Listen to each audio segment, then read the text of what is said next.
Թագուհի Ղազարյանի եւ Սիսակ Գաբրելյանի հեղինակած այս նախագծերի մասին խոսել եմ եւ այդուհանդերձ նպատակահարմար եմ գտնում մեկ անգամ եւս անդրադառնալ, քանի որ նախագծերը օգտագործվում են հայ առաքելական եկեղեցին վարկաբեկելու, ինչպես քիչ առաջ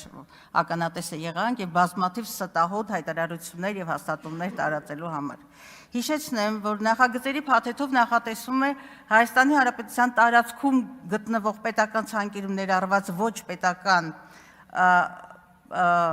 պատմության եւ մշակույթի անշարժ հուշարձանի կարգավիճակ ունեցող պաշտամունքային կառույցները օտարվեն միայն կառավարության համաձայնությամբ, որպեսզի, ինչպես հիմնավորում են հեղինակները, այդ հուշարձանները ոչ հանրօգուտ եւ իրենց նշանակությունից տարբերվող նպատակներով չօգտագործվեն։ Առաջին հայացքից սա ականջահաճո է հնչում, բայց մեկ անգամ եւս բարձրաձայնեմ։ Սա ենթադրյալ եւ վարկաբեկիչ թեզ է, որովհետեւ հայ առաքելական եկեղեցին երբեք որևէ հուշարձան չի օտարել եւ ոչ էլ պատրաստվում է օտարել պատմության եւ մշակույթի որևէ անշարժ պաշտամունքային կառույց։ Երկրորդ, օրինագիծը իմաստազուրկ է եւ չի նախատեսում գործնական արժեք ունեցող իրավական կարգավորում, քանի որ պատմության եւ մշակույթի անշարժ հուշարձանների նպատակային նշանակությունը որևէ մեկը իրավասու չէ փոխել անկախ վերջինի սեփականության ձևից։ Ուստի օտարելու դեպքում շարունակվելու է պահպանվել նույն իրավական ռեժիմը։ Որևէ տրամաբանության չի ենթարկվում նաև այն դիրքորոշումը կամ օրենսդրական կարգավորումը, որ պետական ցանկերում գտնվող կառույցները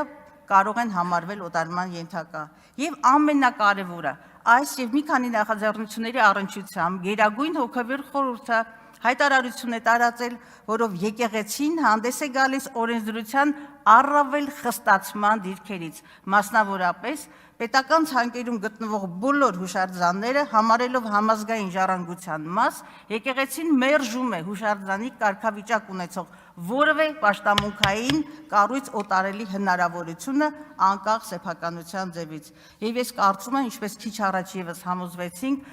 որ այս նախաձեռնությունը երկրում սկիզբ առած հակաեկեղեցական արշավի մաս է, որը առերևույթ հայ առաքելական եկեղեցին վարկաբեկելու եւ հանրության շրջանում հակաեկեղեցական տրամադրություններ ձևավորելու քաղաքական նպատակ է հետապնդում։